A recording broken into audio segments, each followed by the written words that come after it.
Well, thank you, and thank you, Chief, for joining us today. Yes, sir. Absolutely. Thanks for taking having the me. time. So I wanted to kick this off with two black men talking on stage. A question. Let's just ignore them then, right? Done. Well, I did want to ask a question that was been burning on my mind for the past couple days since we announced we were going to do this. Is, as a black man, as an African American, what has your experience, your life experience with policing been like, and how does it interact with how you do the job today? Wow, that's a very good question. I'll start with the journey to get here. It's just a different journey. I never intended to be in this profession. Grew up never really trusting, having very much respect for the profession, mainly because of my experience. My father, I felt, was murdered back when I was 10, and I felt the local authorities refused to investigate it, and I believed that it was because of his race. I believed it because he was black. And that stayed with me until my early 20s. A friend of mine wanted to get into this work, first black man I ever met who always had that interest, a fraternity brother of mine, so we were very close. He applied to the then Charlotte Police Department, which was before the merger, was denied, and so I said, watch this. I intended to demonstrate the racism that was there, even in the hiring process. Applied in April, was hired in August, and have been here ever since. So my calculation was a little bit off. So with those experiences, with dealing with what you saw as racism, not only in how policing was applied, but in its internal practices, how do you view people who are today, after Keith Lamont Scott, after Ruben Galindo, who are saying, I don't trust police? Sure. Communities who are saying, I don't trust police. I understand it, but I would say don't take 20 plus years like I did to get to know a few of them on a human level, to get to have a conversation like we're having. And we do a lot of that because there's a lot of conversation that I have with people about the legal standard. And I think meeting the legal standard is easy. There's a higher moral and ethical standard that takes into consideration the racial impact we're having on families and everything else that we need to try to achieve. And we got to connect on a human level to do so. And what is the department, let's start with, what has it learned over the past year? What is the feedback from the community? What are people telling you that they need from their police department? We need to be much more open and show them exactly what's going on inside of our organization. And it's more than just riding with an officer. I think that's the easy way out. But it's showing exactly what we do, why we do it, and then allowing that community to weigh in on how you can do it better. And that's a part of what we're doing with our transparency workshops. That's how we're modifying our Citizens Academy.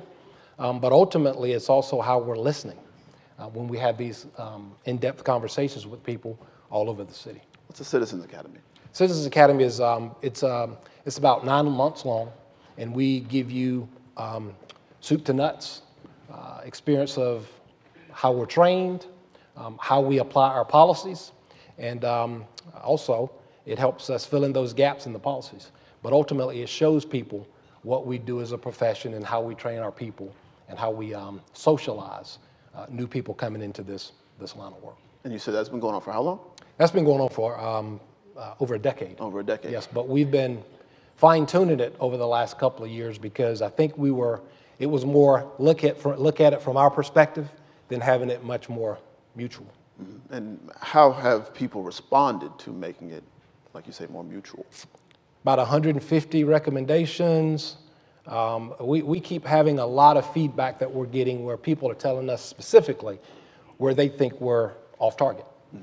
And ultimately, it is connecting across racial lines to have conversations where we can really be open and honest about owning our history as a profession and trying to change those negative outcomes that continue to surface as we do our work.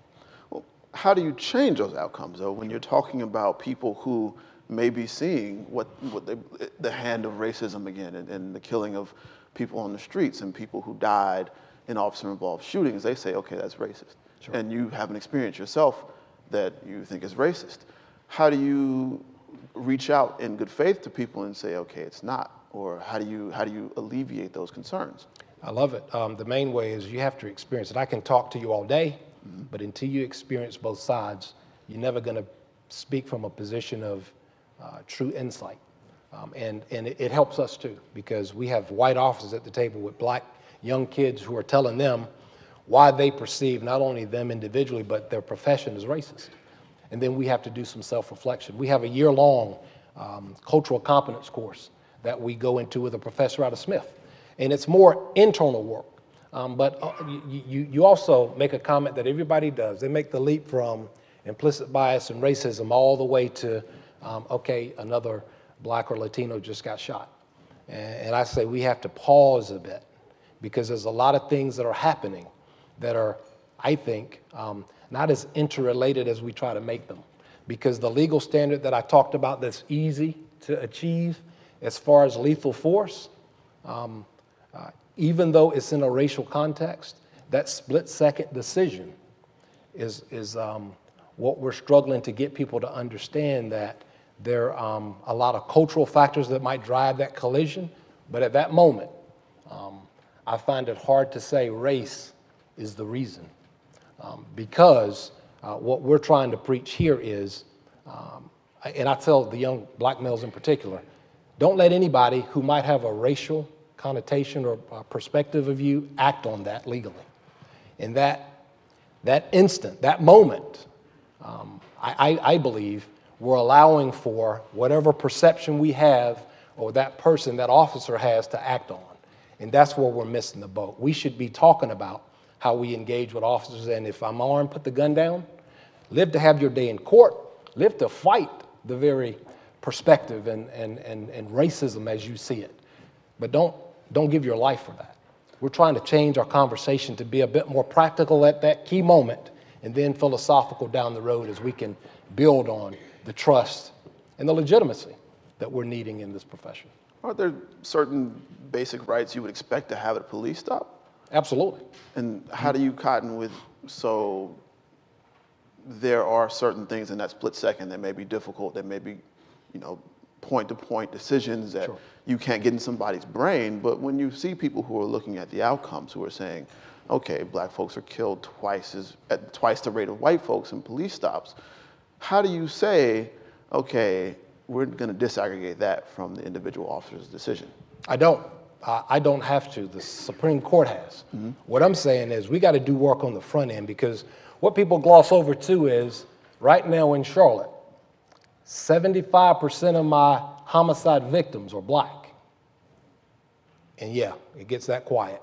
78% of my homicide suspects are black. And it gets that quiet.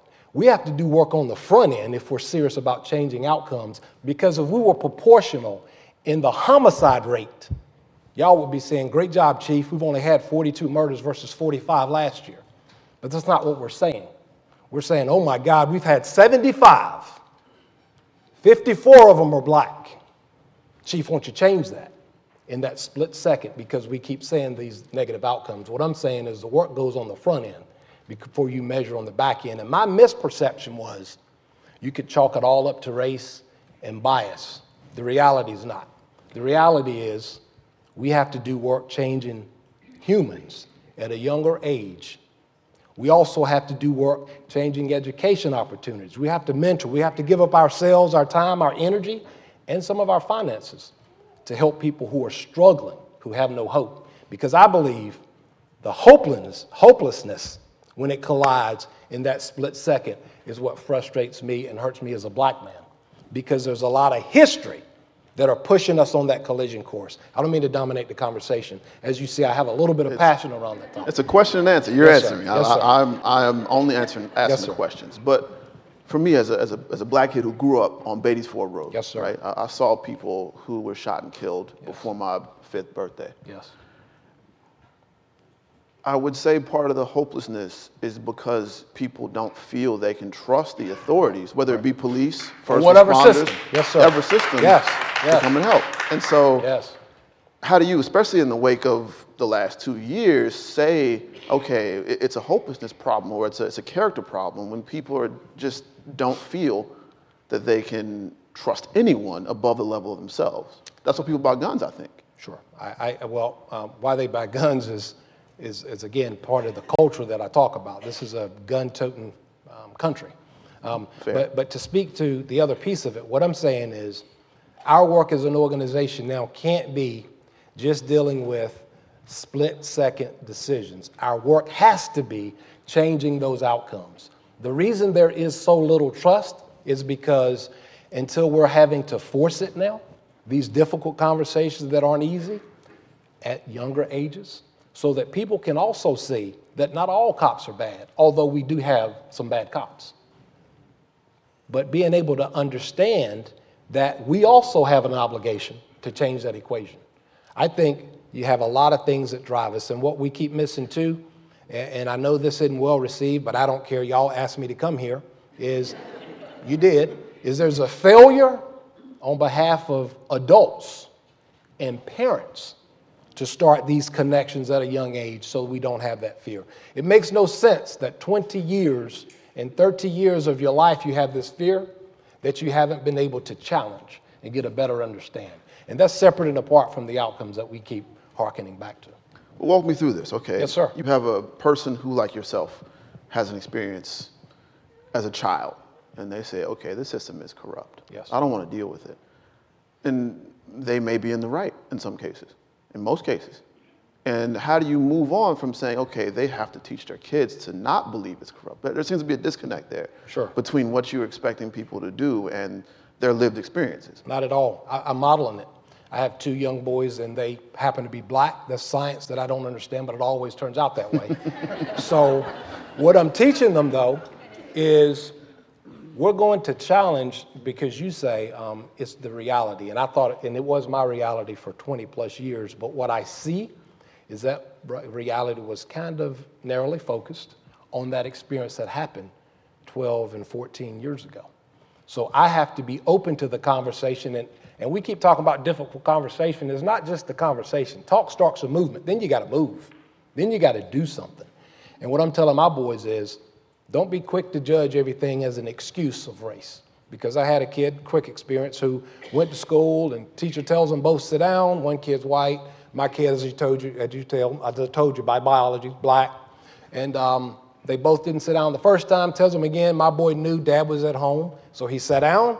Other kid continued to stand up. And he goes, you know, didn't anything happen to that kid in his race? I said, well, maybe it's deeper than that. I said, you got a dad at home who's going to lose his mind if he has to take time off work to deal with you. What I'm saying is there comes an opportunity, too, for personal responsibility. And I can't just let them put it on. Race is a major problem. I'm not disputing that. But it's not all, what I've seen is it's not all just race. There are a lot of other systems that put us in that position, too. So if we're not going to start when they're young, we're going to lose yet another generation and have yet another conversation and panel and everything else 10 and 15 years from now because we haven't done enough to change outcomes. And outcomes starts with that trust, that conversation, and shattering some of those stereotypes. And that's where we're putting a lot of our energy and work right now. So within that framework of multiple systems that you're identifying and people themselves, is there a role for policing, maybe not to just change the outreach or to change its perception, but the actual mechanics of policing, how a stop works, how police respond to individual incidents, what the protocol is? Are there things that people are asking for and that have been changed or can be changed? Sure. One of the main ones is that bias, that perspective, that stereotyping. And I'll tell you this, what I've seen in our culture is a part of what we say about survival comes down to stereotyping. It does. Profiling. It does. You're looking to quickly analyze and surmise what you're going to encounter with this person just based on their sight, just based on what they look like. And what we've learned is there's a huge problem with that because I'm making a huge generalization, right? And then once a number of sequence of events start to happen, you can always fall back on what we're talking about today, which is race, and race plays a role in it.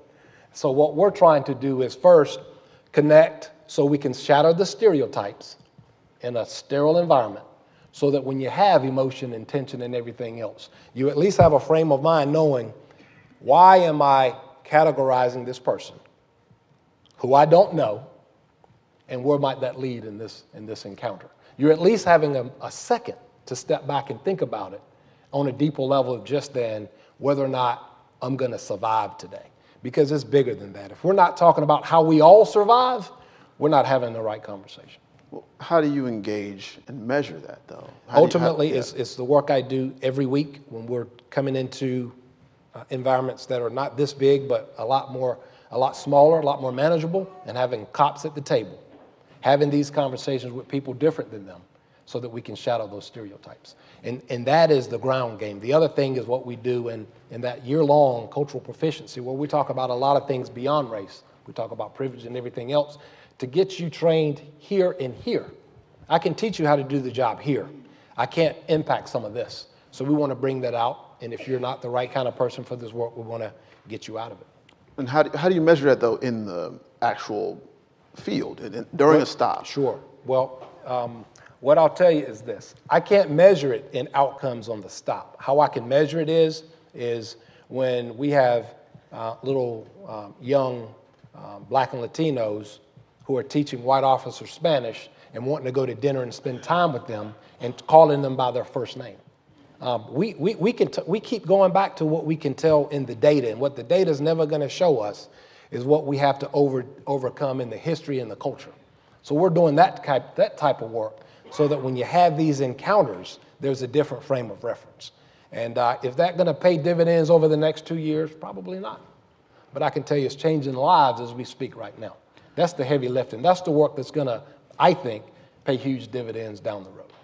So we're talking data, and I know it's rough, small sample sizes, difficulty doing over time.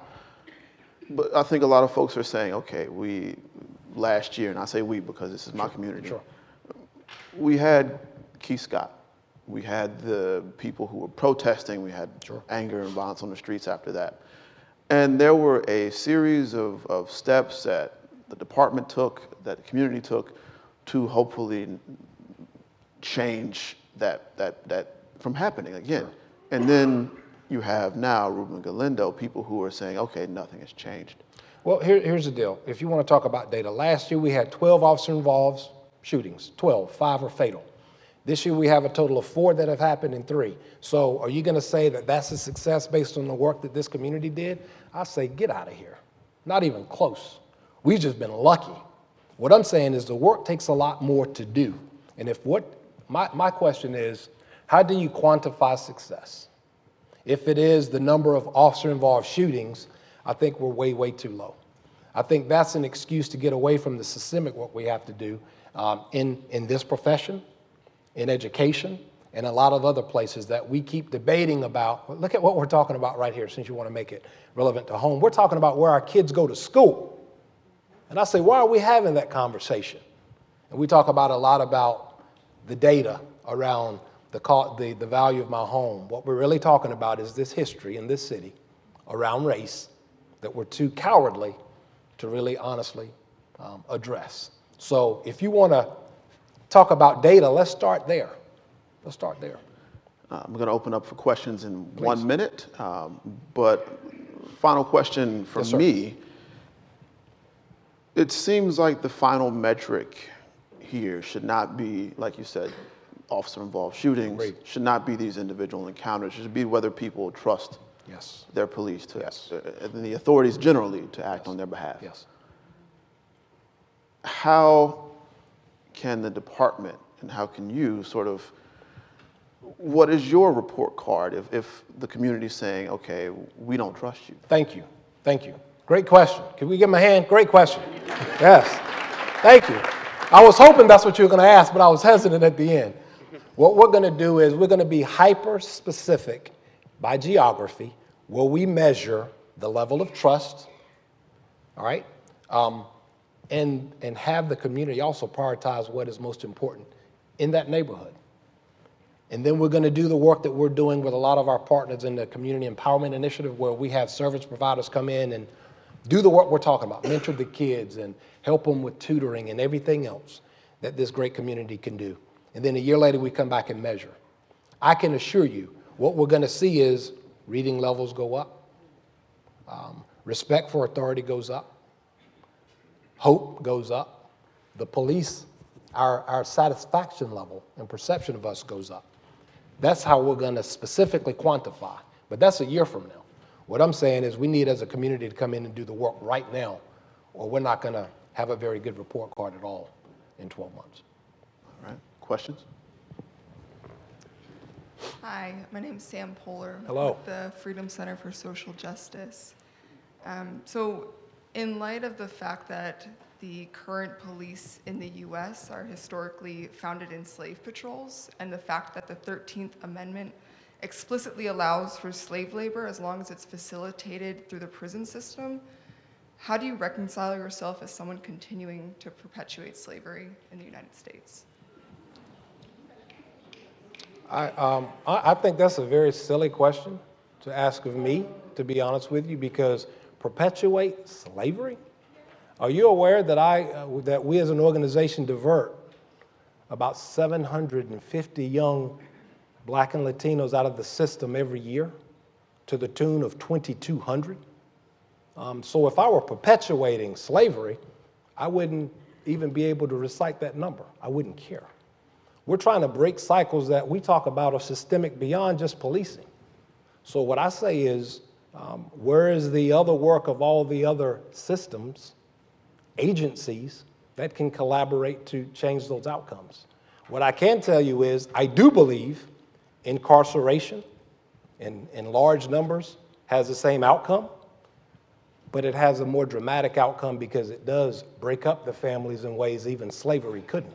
So I'm well aware, we're well attuned to that, doing a lot of work proactively to break that cycle, and quite frankly, a little bit offended that the assertion could be applied that we are trying to perpetuate slavery.